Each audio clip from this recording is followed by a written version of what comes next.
When you think about a team with many props and many animals, you would think about the good old purple pandas from MCC Rising 2. From shenanigans in the team introductions to interviews. They are really something else. Something else that a year later, they have grown more and more in their own communities as with the general Minecraft community, from collabs, events, and of course, being a part of the most grandiose group in MCC Island. So, where are they now? Let's start with the team, the Purple Pandas, or the Ghost and the Gaze, consists of Bubblebrook, Spelda, Linrose, and Christina. Hi, my name is Christina. My pronouns are she, they. I'm a 25-year-old disabled lesbian Minecraft content creator. I primarily stream on Twitch and I upload to YouTube, and I was a participant in MCC Rising 2, but I'm currently on a break. You may know Bubble as well from her GenSMP experience, Spelda from her good old variety content and there, including of course building, and Linrose for her variety and Bedwars content. All in all, a mixed bag of background for them. After building a house on my recording server as well as training for the event, they are in MCC Rising 2, and they are pretty consistent in the games that they played, and achieved 7th place in the event. Going into MCC Rising 2, we had a really cool and unique roster, and just the weeks leading up to the event of like training and talking and getting to know different people are probably my favorite memories from last summer.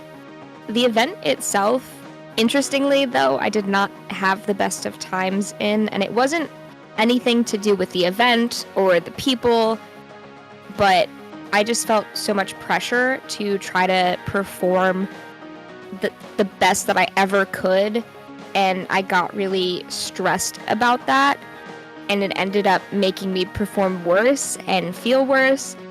But everything leading up to the event was so amazing and fun and magical. Are you feeling better now?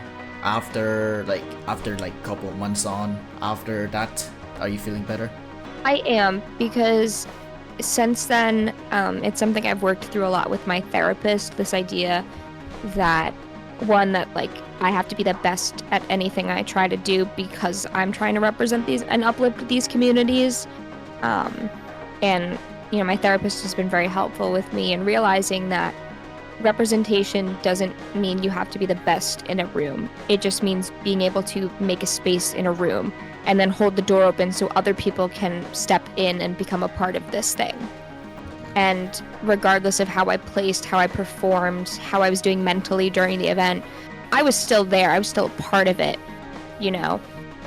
Who knows with this new pool of Rising, the gamers that are coming in for Rising 3, or even just the general roster of MCC, who's to say that there aren't going to be more LGBTQ+ and disabled people?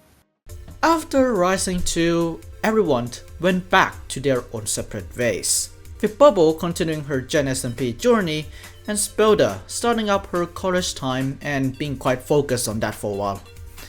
Meanwhile, Rinrose is back to the grind in college as well, however with a lot of her content and event involvements for her. Same goes with Christina, but with no college, but also plenty of SMP content. Starting with this 24 hours SMP, where Linrose and Christina were involved in. From that SMP alone, what's your best memory or even moment from that time in that short-term SMP? I can't remember. I want to say I spent a solid 13 hours on my build and collecting resources, and during that time so many different people stopped by and were making jokes, and it's not necessarily one specific memory, but just the whole community aspect of it was really nice. There were so many different people, some who I had and hadn't interacted with before, and getting to see everybody all together for charity was really cool. I think one of the builds that you have done in that SMP, I think it's the 13 hours you spent, I think was a Technoblade statue. Yes. Yeah, and how do you feel building that as well in the entire process? How would you describe that process in general? The process on the 24-hour SMP of trying to build it was exhausting because I was up for 13 hours straight. But like coming up with the idea of this is what I want to do was a really fulfilling it was a really fulfilling concept, and then actually going through and completing it, I felt very proud of it. Technoblade has always been a creator that's meant a lot to me, and anytime there's a chance to like pay respects or like show like a tribute to him, I try to.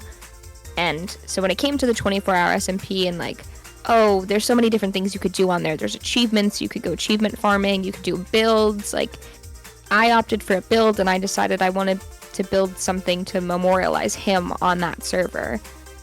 And if I was back on that server again today, I would still build him again. Christina would also be involved in the Fireside SMP as well, featuring many Rising 2 content creators in the good old SMP itself. And finally, in early January this year, she is a part of Twitch SMP Season 6, which she really dedicated her time into the SMP quite a lot. How was it being on the server? Because this is like one of your main focus for like a while as well. Yeah, Twitch SMP was one of the only things I was creating on for a couple months, and I had a really fun time on it. I've never been super big into playing on SMPs. I've always been a PvP oriented person, and so Fireside was my first taste of an SMP, and I really liked it. And then Twitch SMP came along, and it was, again, it was so fun, and it was so refreshing to try to learn survival Minecraft, because I really don't know survival Minecraft. And it was a nice change of pace to, I had these big plans to build this whole town and build all these shops and all these adventures with all these different people. And it was really nice to slow down from the PvP and just relax a bit. My favorite thing that happened on the SMP was that one of my friends and I got married in Minecraft on Valentine's Day on the SMP, and we had a whole church build, and then we took on a pillager raid. And it was a very fun way to spend Valentine's Day. Meanwhile, if you're in the MCC Island space, you will have seen plenty of Linrose on that server a lot. And she's also became essentially a part of the server in some way or the other. Starting with her being a part of the Trophy Hunters Discord, with a bunch of MCC Island enthusiasts who really grinds those trophies a lot, either by spending thousands of dollars, geometrical, or just vibing in general. Yes, they actually also vibe in the good server, despite of the competition that is getting to the leaderboards. She really is a part of the group and the server, with one of her achievements being her getting that climber's pick on the server, as potentially I think the first creator to do that. And just to let you know, that cosmetic is very expensive to craft. Literally, yeah. She would also be a part of some MCC Island tournaments as well, including various MCC I Champions tourneys in her belt. But what about the other two? Well, we would see a ramp up of viewer focused SMPs from both Bubble and Spelda in the last couple of months, especially with Bubble starting up her second season of her own viewers SMP of Bubble SMP. And for Spelda, she also got a cool merch drop as well alongside that. But enough of those SMPs or MCC Island. Let's talk events. And yeah, they really did play in plenty of events. Starting from Christina in MC Wipeout, Christina in Couplecraft Showdown, as well as the good old MCL tournament in the same month. Spelda also participated in MC Mayhem in February. Then we have Linrose in Bedwars 5 and the United for Women Bedwars with Christina in the same bid pool. Then we have Linrose in TGN X Block Wars Origins good old event. Then we have Linrose, Christina, and Bubble in Pride Rush this year. Then we have Christina in MC Mayhem for their Pride special, Linrose in Blisspool 16 as well as being a reserve for the Ender Cup, Christina in MC Mania 10, and recently, at the time of recording this, Bubble and Spelda in the Build by Build competition. how are you feeling being involved in those events after your time in Rising? It's been really fun. I think, obviously, we talked earlier about my time in Rising and how I was doing mentally, and in these other events, because I'd put in the work in therapy, I had just such an incredible time. It was so fun. I was prioritized and focused just on having a good time with my teammates and enjoying the actual games we were playing in the events. And I had a blast. If I could only just play in events, regardless of like their scale, for the rest of my time as a creator, I would do it. It's so fun playing mini games with different people. I loved participating in Women of MC Wipeout with my good friend Lady Oro. It was such a blast, and we just had such a great time. But I also believe I streamed it, but I don't think I made it into a video. I also participated in another Wipeout event, and that was with one of my best friends, Spencer, and he's somebody who I've been making content with since I started on Twitch.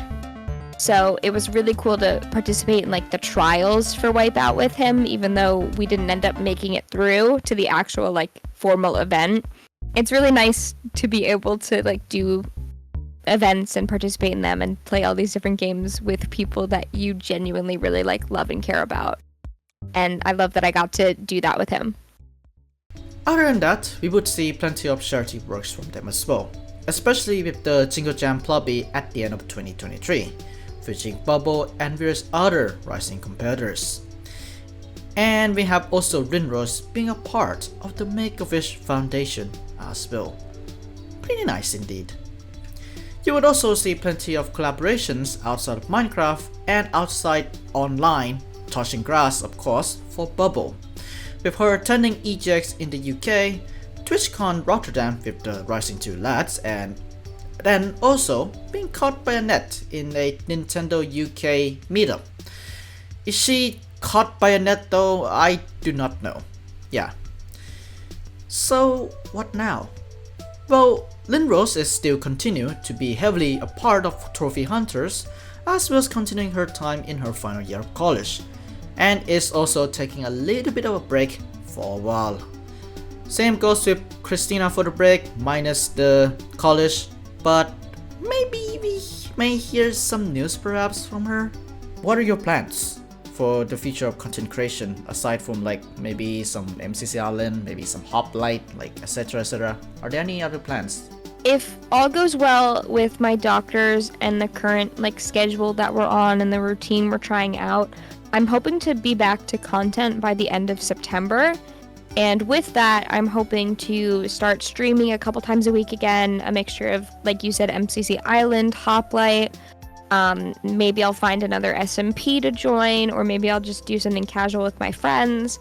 I've been kind of thinking about going back to my roots of Bedwars, actually. But not to playing it like 6 hours a day again, but, you know, I might dabble in Bedwars a bit. I've also been thinking about not necessarily like Minecraft content, but also trying to dabble and like dip my toes into video essays, because I really like those and I love doing research. But also horror videos. I love like horror mods for Minecraft, and I would love to maybe try a couple of those out and see how it goes. Bubble and Spoda are still heavily focused on their viewers SMP and interacting with their fans on those servers.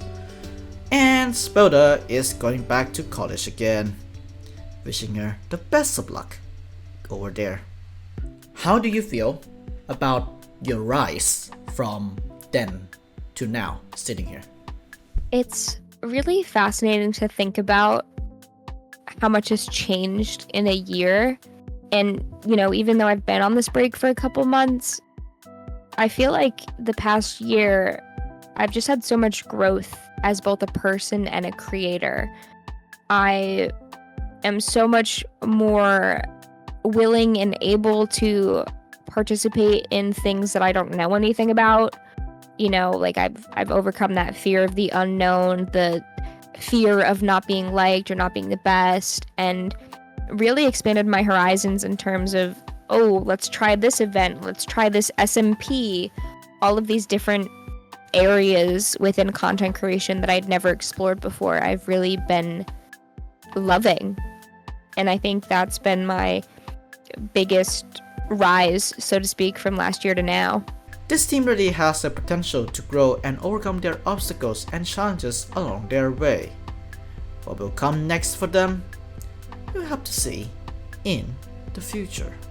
Maybe some MCC licensing tree might watch this video. Do you have any advices for them? First and foremost, if you are somebody who is sensitive, do not look at the Reddit. Do not try to search your name next to the words MCC Rising. Avoid looking at people's reactions and anything aside from like your close friends until after the event has happened, because you might think it's not going to take a hit on you, like you're strong, you're tough, a stranger's words aren't going to get to you, but you'd be surprised. That stuff creeps up on you and it hurts. The second piece of advice I have is to prioritize having fun. This is a once-in-a-lifetime opportunity that you have here to play in this event, to play in these games, to be on the team that you're on, and in the current space that you are now as a creator. And no matter what happens before or after the event, this is your chance to actually get to try so many games that aren't on MCC Island and play in an event that realistically you've probably seen other people doing it for years and wanted to try, and now's your chance. And I think the last piece of advice I would give you is during the period where you get to try out the server, like the practice server, take advantage of that time, you know? See if you could get different people to coach you, play around with different teams, get to know the other participants too. Even though you guys all are going to be going against each other during the actual event, it's still really nice to bond with the people there. Some of the people I still talk to a year later aren't even from my team, they're from other teams. And I hold them so near and dear to my heart because of the memories we made on that practice server. Thank you so much for watching this good old episode of Where Are They Now, and thank you Christina for taking her time from her break to be a part of this video. Thank you so much, and it's really nice to hear from her. As same as usual, I do not know when's the next one gonna be. Could be tomorrow, could be 2 days, could be 3 days, depending on actually my mood at this point. But other than that, expect team introduction soon. Yeah, hopefully we're gonna start pumping those out on Monday. Maybe, who knows? Fingers crossed. But and yeah, I'll see you in next good old Bear Day Now episodes. Who's gonna be in? We'll see. I know who's gonna be in next one, but I don't know. Other than that though, thank you so much, and yeah, keep on watching Duechayapol. I'll see you guys. Bye bye.